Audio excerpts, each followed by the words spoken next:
No,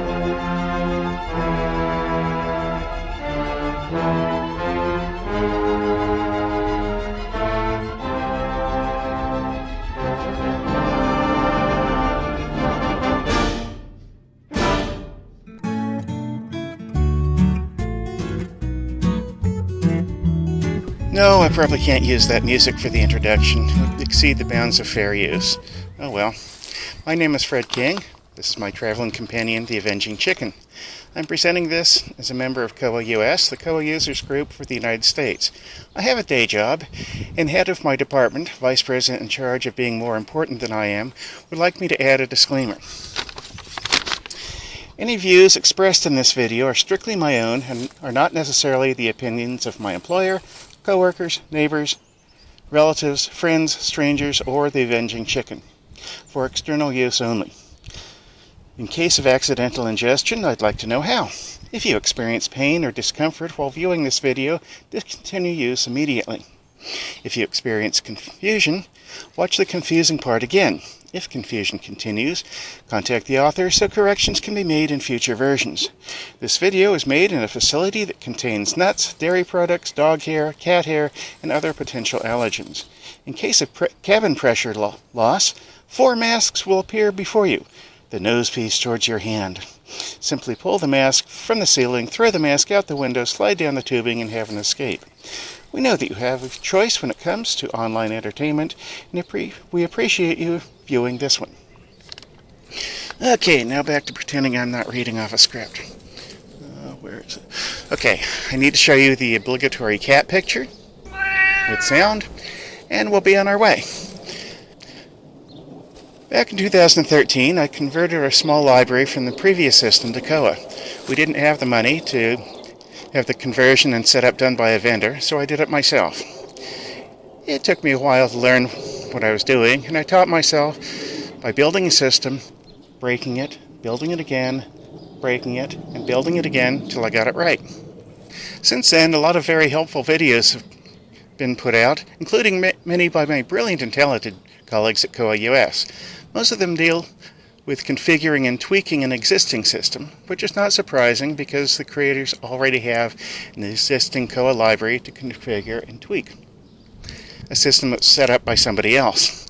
What I haven't seen is a video showing the potential Koha user what to do if you don't have a vendor and you're on your own. I wouldn't recommend this for a large library system with many branches and hundreds of checkouts per hour. But I'm interested in encouraging small libraries with limited budgets to consider Koha when they decide to automate or switch systems. I've done a couple of presentations that included how to set up Koha, but the setup was a small part of the presentation. This presentation will take you through a complete Koha installation on Ubuntu, starting with the bare command line and finishing at the Koha staff screen. It cut out a couple of bits where absolutely nothing is happening, but otherwise you're seeing it exactly as it happens. What I hope you will discover is that installing Koha isn't as scary as it looks. It's not like a souffle where even the tiniest mistake can ruin it. Actually, souffles aren't as scary as they look either. Just follow the directions and don't beat the eggs too long. This demonstration is unusual and everything goes smoothly. If you encounter problems that you can't solve, the people in the koha-US listserv and the Koha community listserv are there to help you. The instructions I'm following are on the Koha wiki, installing Koha on Ubuntu packages. A note on how to use the scripts can be found at avengingchicken.online under handbooks, manuals, etc. There's some bad continuity in here, and also some wheezing, but if I waited until my asthma got completely under control, we'd never get anywhere. So, let's get started. The first thing you need to do is set up an Ubuntu system, which is beyond the scope of this presentation. I will say that it is a lot easier to get one than it was a few years ago. I'm using a cloud server. It doesn't really matter where the server is from a performance point of view. I'm on the East Coast of the United States. I usually use a server in New York, but I've also used servers in San Francisco, Toronto, Frankfurt, and Bangalore, and I haven't seen any difference in performance. Once you have your Ubuntu system set up, you're going to want to add a new user, and then disable root access, because everybody in the world who's going to try to crack into your system is going to try to log in using root. So first of all, you need to add a user. In this case, we're calling the user librarian. New password. The system will be gone soon, so I'll tell you it's Avenging 3 chicken, and the 3 is silent.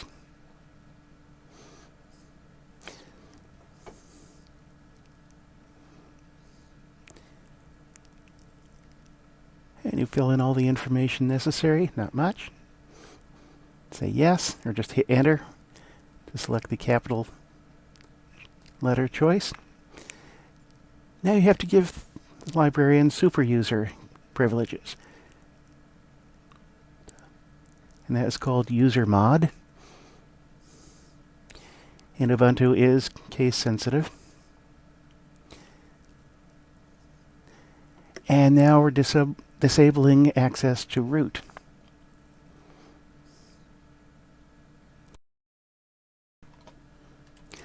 Okay, you've set up your system. Now it's time to set up the library.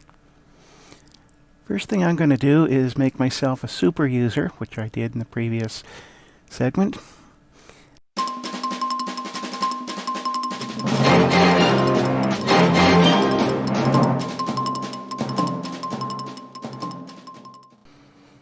Okay, time for another pause. What's a super user? Well, a super user is the equivalent of root on other Linux systems. It means that you're an administrator with administrative privileges and powers. You can download software, you can upgrade, you can install programs, and if you do the wrong thing, you can wipe out your entire system. Usually it's invoked with sudo and then a command like sudo apt-get update. But for installing Koha, pretty much everything requires you to be a super user. So I just changed myself into a permanent super user with sudo su. As I say, this can be dangerous. A lot of people don't recommend it, but it does save you a lot of time. And by the way, some people pronounce it sudo, as in super user do, which is more etymologically correct, but language is constantly changing, isn't it? So there. It's not, some people don't recommend it. I do because this isn't a real system and I'm not going to destroy anything. One thing that I found to be a problem in Koha is that when you're setting it up, you have to type in some fairly long commands. So I created a few scripts. By the way, see, you need to spell it correctly up there. It's some scripts that will make things go a little faster. But first of all, you have to put in chmod 777 asterisk. That makes it possible to run them. You type /add old stable. What I'm doing now is adding the community repository for old stable. Stable is the newest version with a lot of bugs. Either way, see, if you type in add key, it doesn't work. /add key. And remember, this is Ubuntu. The slashes go the other way from Windows.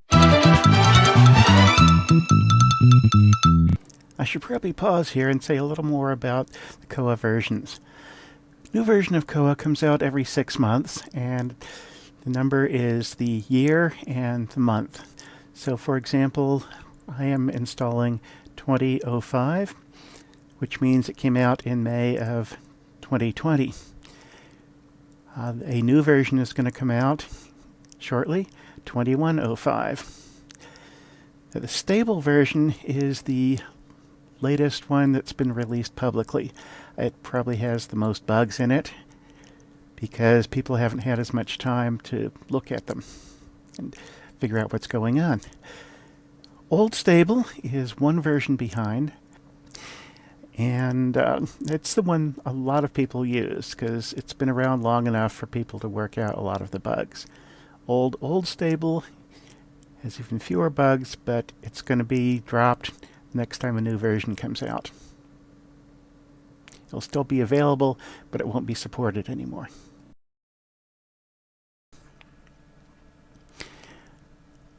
Okay, now you have to update the packages so your system knows that Ubuntu, or Koha rather, is there. And this is going to take a while. There.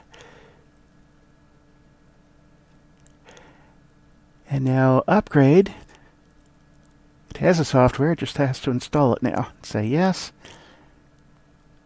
And for the next minute or so, it's going to be down or getting them. And now it has to unpack them and install them. Eventually you'll know what everything does. Right now you don't have to worry about it. It does take a while though.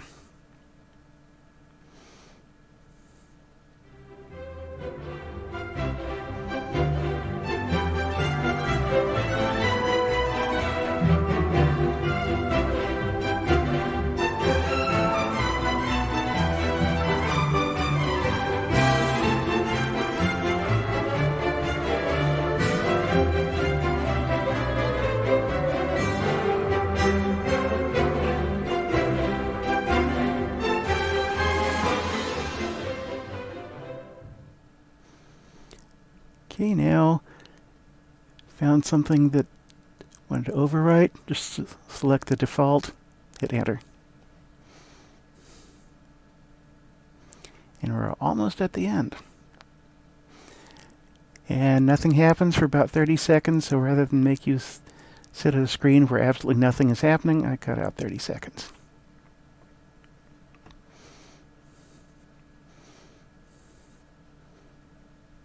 Don't worry, something happens soon. There we go.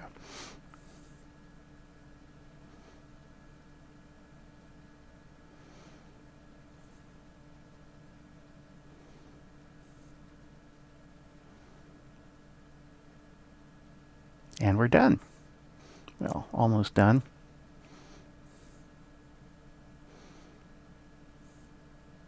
Clean gets rid of some old files. Now we're installing the actual Koha software. About 1 gigabyte.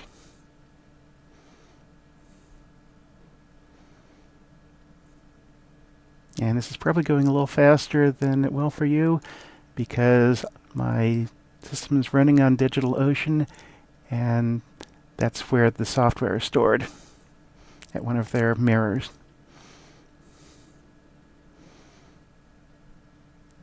Fetch the software. Now it has to select and then unpack.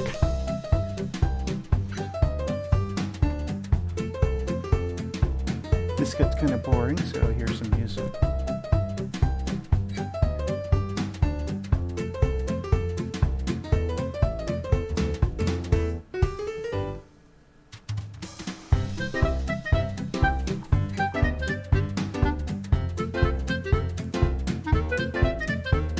And as you can see, you're going to be staring at the screen for a while.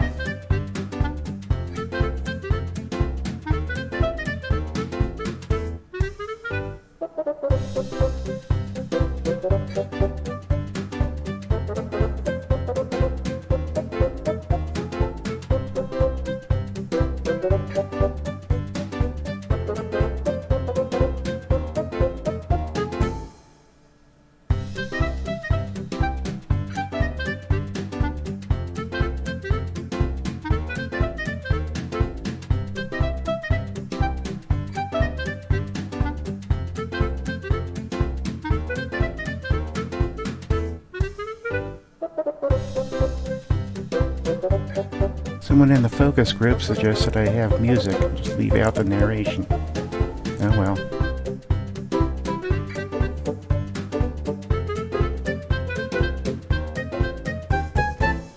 You're setting up, enabling modules. Nothing happens for another minute. Absolutely dead screen. Might as well go get a cup of tea.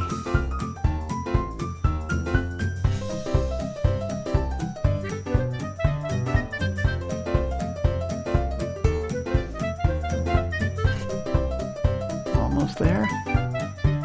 There we are.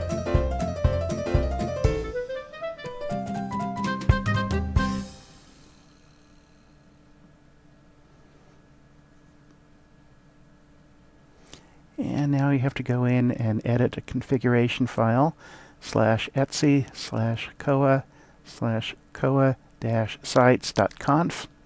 It's a configuration file. It's going to show you where Koha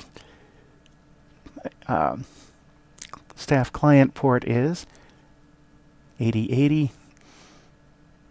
You don't need to know about ports quite yet. You'll learn later.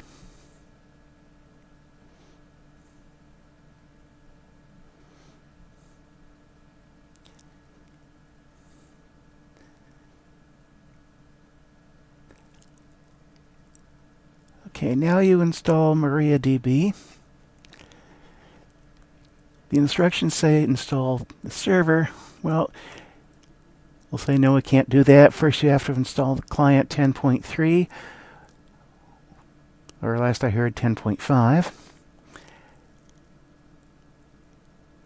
Then you have to install MariaDB server 10.3.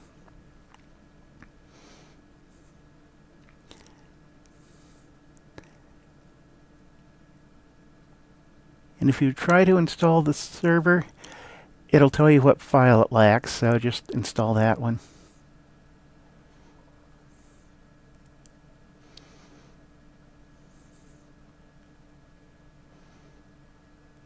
And eventually, we got the server.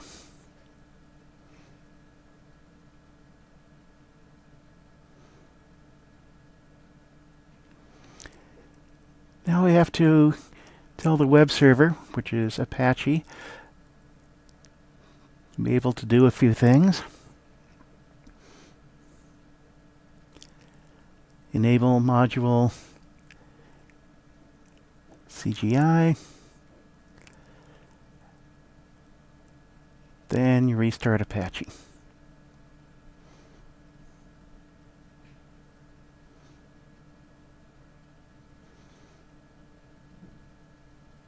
And now, the moment you've been waiting for.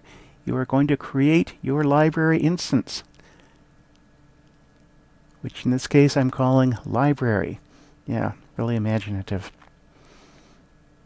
Anyway, you just created a library. You have some sort of something dramatic happen.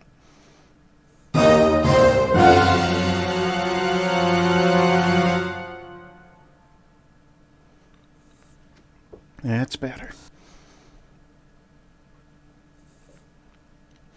And then you have to enable some more Apache modules. By the way, that's proxy, not prosy. Like all systems, Ubuntu is very literal.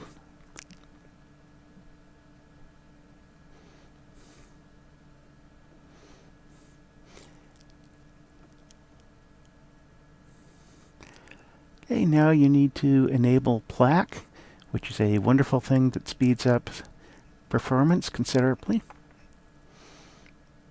Not only do you have to enable it, next you have to start it. And yeah, restart Apache.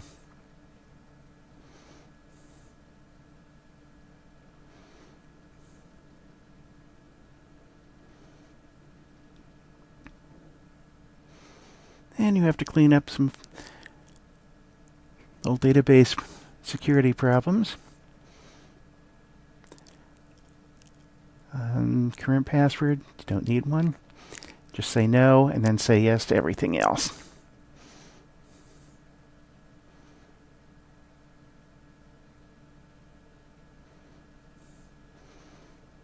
And you have to add another file. This time you have to tell Apache where to look for the staff client.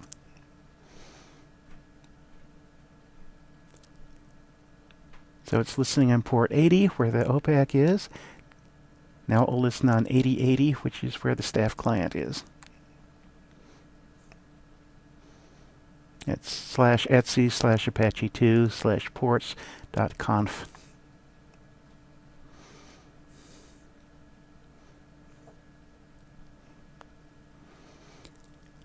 More Apache stuff. In this case, the deflate module is already enabled.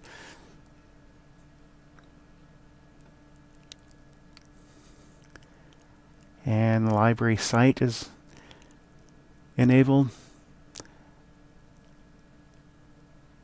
Probably don't need to restart Apache here, but it can't hurt.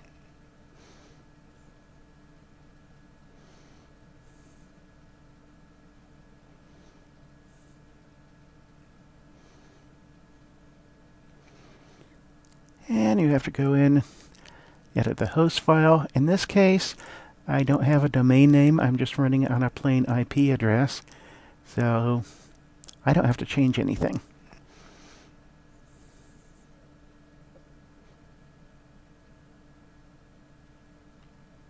At this point, you can install languages if you want. I didn't well, it's because I couldn't get it to work. And now you have to find the password. In this case, the script is /find_password. Once you've displayed the password, I highly recommend that you write it down, because that way you can make absolutely sure that you've gotten this very complicated password right. Also, you can just copy and paste when you need it.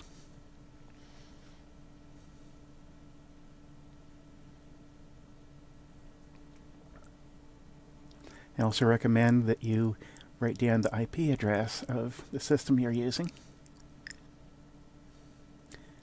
So again, you can copy and paste.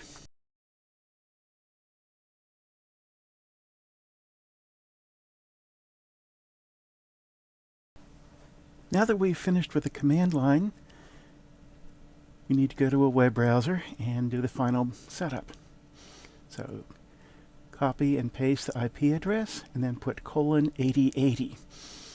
Remember, that'll take you to the client. Put in the username, which is koha_ and the name of your instance. And now copy and paste your password, which is a lot easier than trying to type it in by hand again.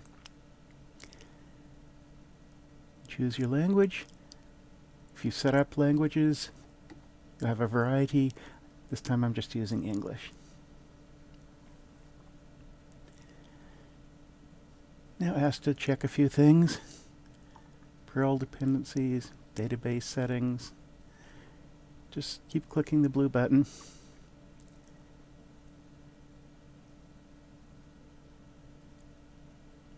Some of them take more time than others.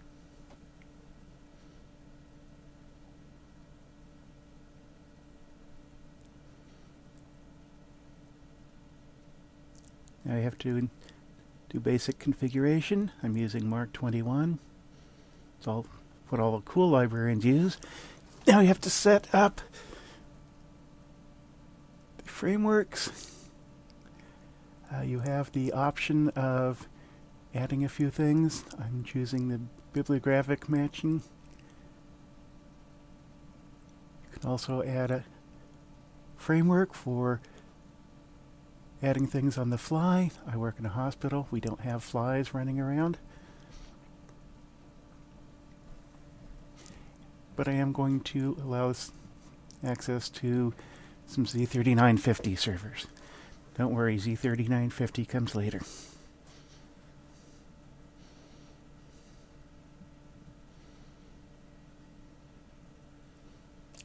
And it has to think about that for a while.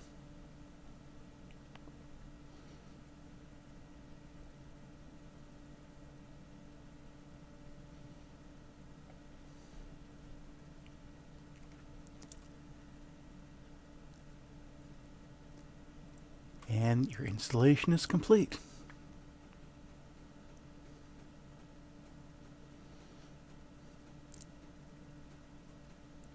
Almost complete. you have to create the library. In this case, the system has 3 branches, starting out with Pleasant Valley, PVL.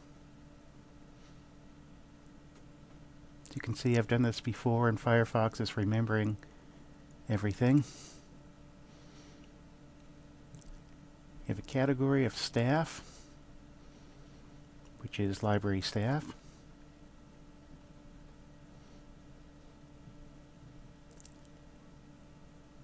And I'm going to have their users for 999 months. You have to create an administrator, librarian. First name, the, card number, 1.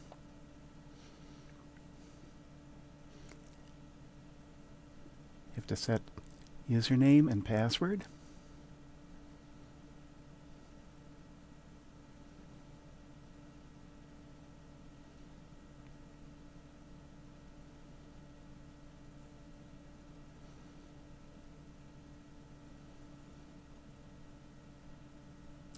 And you have to set up one item type, in this case nonfiction.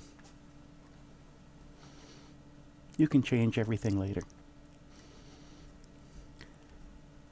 Circulation rule, I'm just going to go with the default.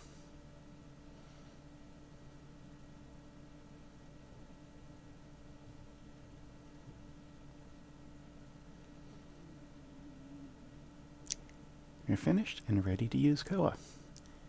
And this should look familiar.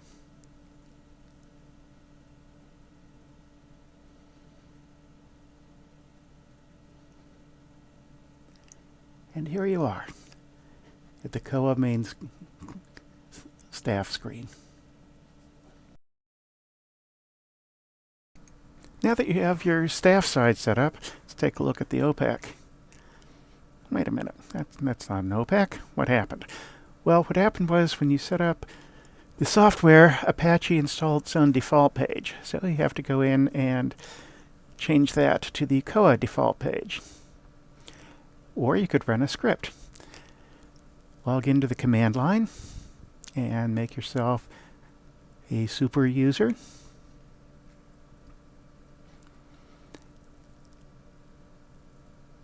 And then run /homepage. Then we'll rename the file. We'll restart Apache. And then when you hit reload, there you are. Okay, it looks kind of bare. You need to add some important links where it says important links here. You should probably flesh it out a little bit. You also need to set up let's see, the libraries, the item types, the patron types, the dog types, but that is a video for another day. Thank you for watching this one. I hope you found it useful.